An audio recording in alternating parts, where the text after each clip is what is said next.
What is up, y'all? It's your girl, brand new, and I'm back in the building for a brief recap of Tamar and Vince. Are you guys ready for this shit to go off? I am so ready. I'm drained. I'm sick of Tamar and Vince at this point. I'm just, girl, get the fuck away from him.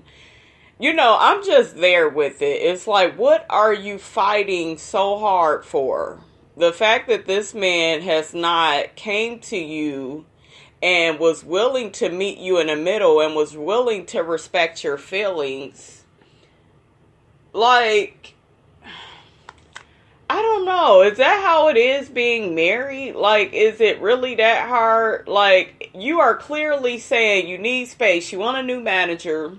I want this, I want that. And he's just, I don't care. Go on and do it. Go on and do. Like, he's not even trying to entertain you. So I can't understand for the fucking life of me, why is she keep on? It's like, well, let me stop singing. Let me move out. Let me do this. Let me do that. Da da da da. Let me do, let me keep compromising myself. And I really do hope that she will stop compromising herself. You know what you want. You want something healthy, and you see that this is not healthy, and he is not willing to change. He's not even willing. He doesn't have any respect for you.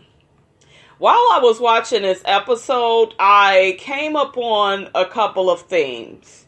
And one of the themes is Tamar is like a little girl to Vince. When they first got together, the dynamic was he'd be the one in charge of everything. That's probably why he liked the relationship.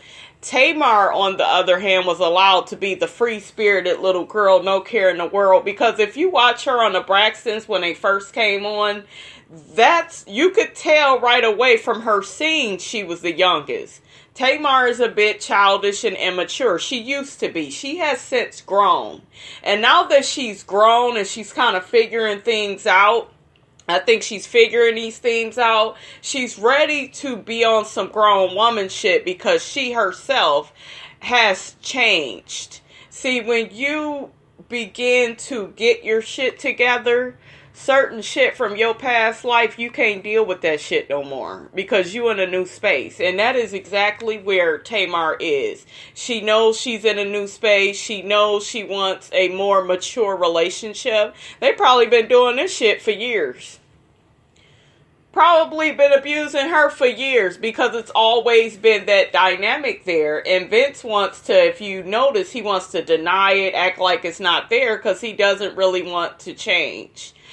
But he wants her to accept his body, the new skinny body. And she should accept him getting smaller and being healthier, of course. But at the same time, Vince, you have to compromise with your wife. You clearly hear this woman saying, hey, I need a break. I need space. I need a new manager. I want to save our marriage. Those are her motherfucking intentions. So why the fuck are you not getting that, Vince? Like, it's just so, I'm frustrated when I watch the episodes. Now, I ain't gonna lie, I'm not all that interested in them, but since I saw that shit on the internet, I was like, I gotta see what the fuck going on over here. I gotta see what is going on, and it's a mess. All this shit been going on for years. This shit didn't just happen. They done came to the end of into the road with each other, and they're not gonna be able to be together. And I heard she was on I heard of this girl, she told me that she went to the Escape, concert with Tamar, Monica, and she pretty much said that Tamar was telling everybody she leaving her husband and she's done. So I hope she stands by that because this dynamic is very unhealthy. We clearly can see it through the damn TV screen. Okay, so the episode pretty much, I'm not going to go blow by blow. I'll talk about what happened on the show and pretty much what stood out to me. It'd be a whole bunch of shit that, I don't find important. So, if you don't hear about it, it don't mean that it didn't happen. It just mean that I ain't feel it was that important. But the episode starts off with Tamar talking to her dad. I didn't really get to touch on this, but I am so glad that her and her dad have made up. Remember, she was very upset with him for choosing that woman over her and her sister. So I'm happy that they both have decided to let bygones be bygones, let that situation go,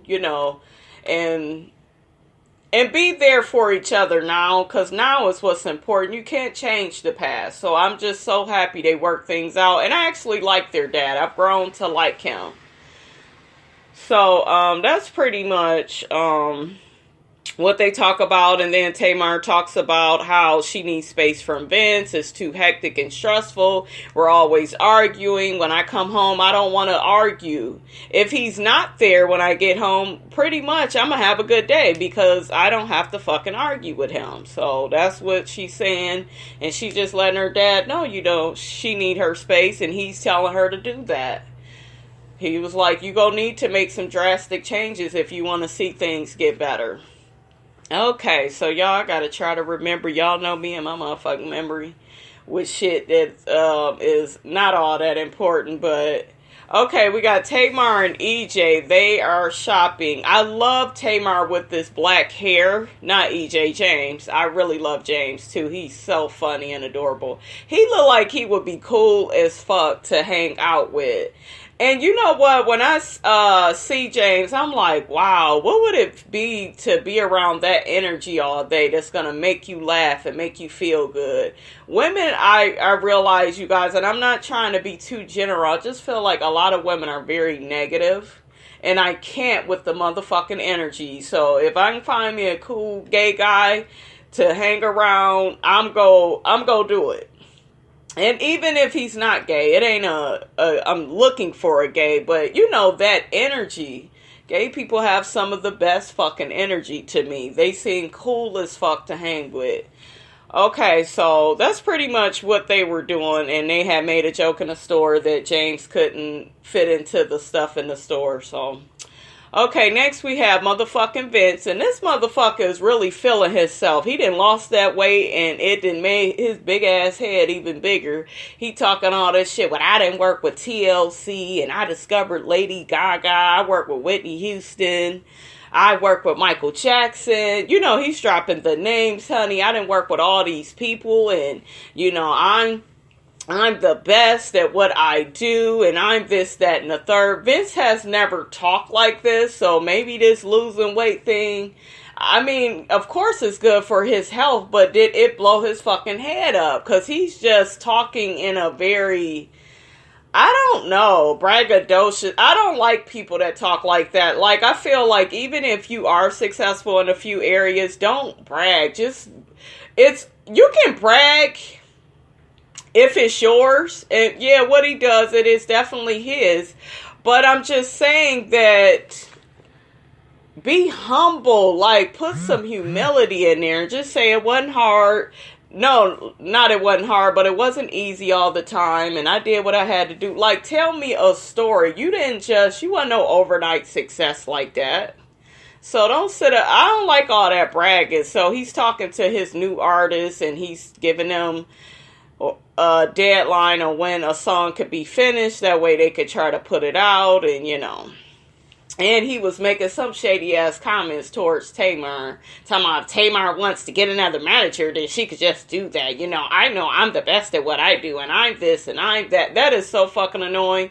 No wonder she want to be away from your ass, Vince. No motherfucking wonder, because all you do is brag and shit now. And it's unattractive. And you know what I was thinking? Another theme I see playing in this is when you're dealing with a man with money, how disrespectful these motherfuckers can be. Like, it makes you really respect your dude if he don't even make that much. Because it's like, damn, would your head be this fucking big? And this is why a lot of these men with a lot of money, they do a lot of womanizing. That's why they do a lot of womanizing, because it's already expected to them. Their head is so up their ass, they don't care about nobody's feelings. I don't want that. You can keep your money. You can keep your money. I do not want nobody talking to me like that. I'm at a place in my life where you have to watch how the fuck you talk to me. If you talk to me any kind of fucking way, I'm not going to try to fight you, but it is going to be a problem, and it's going to end with me not fucking with you. Like, this shit Tamar going through with him, it wouldn't be me. it wouldn't be me. I see you are interested in what the fuck I got to say. I am done. And I get they done been together for 14 years. I understand that that's hard and they don't want to break up the family. I understand that. But Tamar, honey, it is just very clear that this is not where you need to be, sis. Okay. Now we got Tamar is looking for a new place, and she's letting the realtor know she has a 4-year-old, and she really wants to get the place. It looks like a really nice place, and I think that that's a good idea for Tamar. You need to get away from his energy. If you, like I said, I would be done with his ass, but I guess she got to keep thinking about it. It would be very obvious for me, because I ain't got time for you, skinny Vince. I ain't got time for you and your shit. And this relationship, another theme, you guys, is control. It's control. Their whole relationship was about control. And see, when he got with her, she was a little girl. Tamar is a woman now. It took her a while, honestly, because they lasted this long because that dynamic played into each other with him controlling everything. And Tamar and Vince, you guys, it's not just a Tamar and Vince situation. A lot of people in the world are in these relationships where one person is controlling and the other person likes to be controlled. And at one point, Tamar liked all this, and now she doesn't like it anymore, and Vince doesn't understand that. He's like, well, shit, this is what the fuck we've been doing. That's why he don't want to change. It's an unhealthy dynamic, and he doesn't want to change it. He always likes to ignore, act like it's not there, act like it's a problem that she wants changed.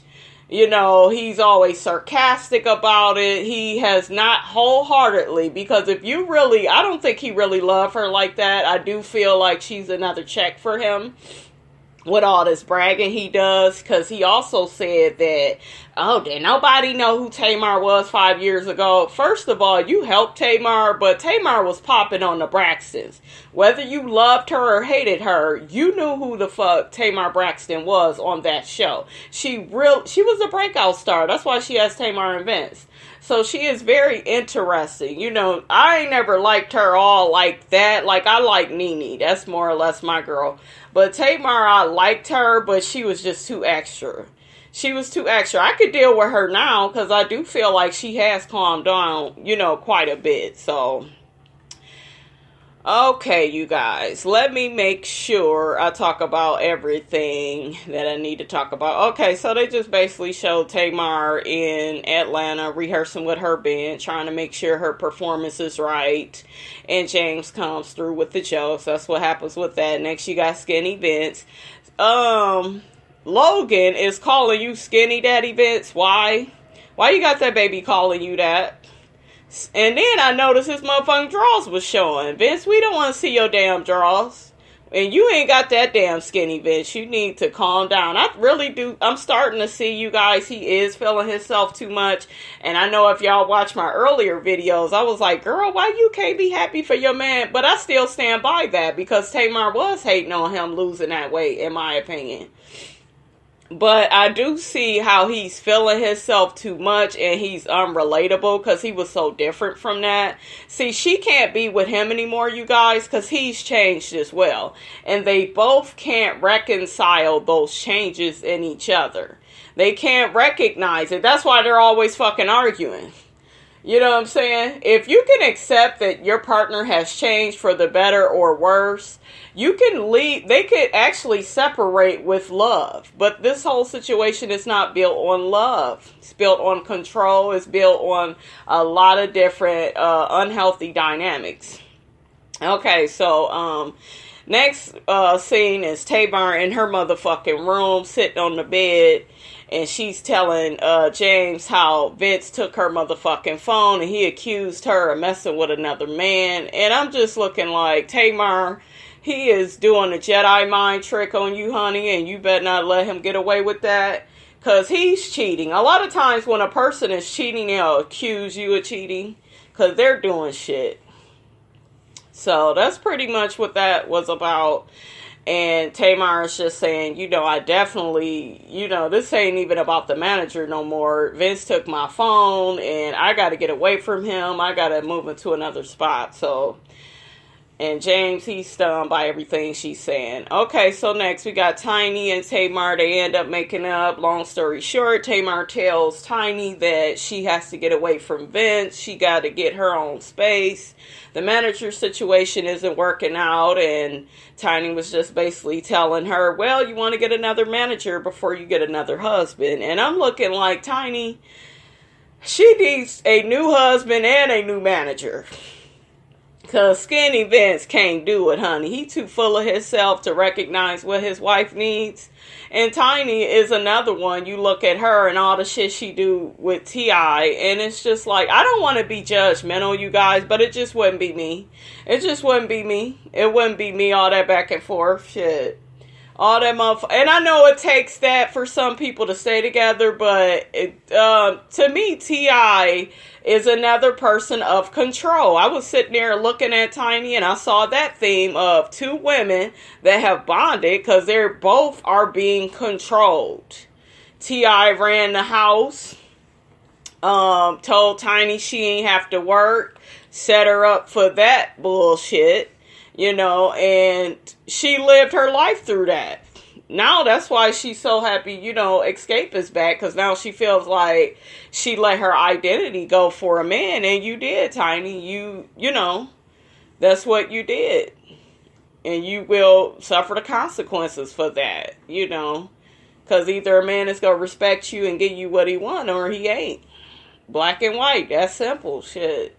So, basically, child, they finished their food, and Tamar told her she gonna have to move out, and that's pretty much what happened with that. Next, we got Tamar. She done took EJ, it's his birthday, to a spin class. That's his gift, and they are all joking around on the, what are they on? The motherfucking bicycles. Okay, let me see, y'all, what the hell she's telling them. I done forgot. Definitely help the situation between Vince and I, and I'll get all the attention.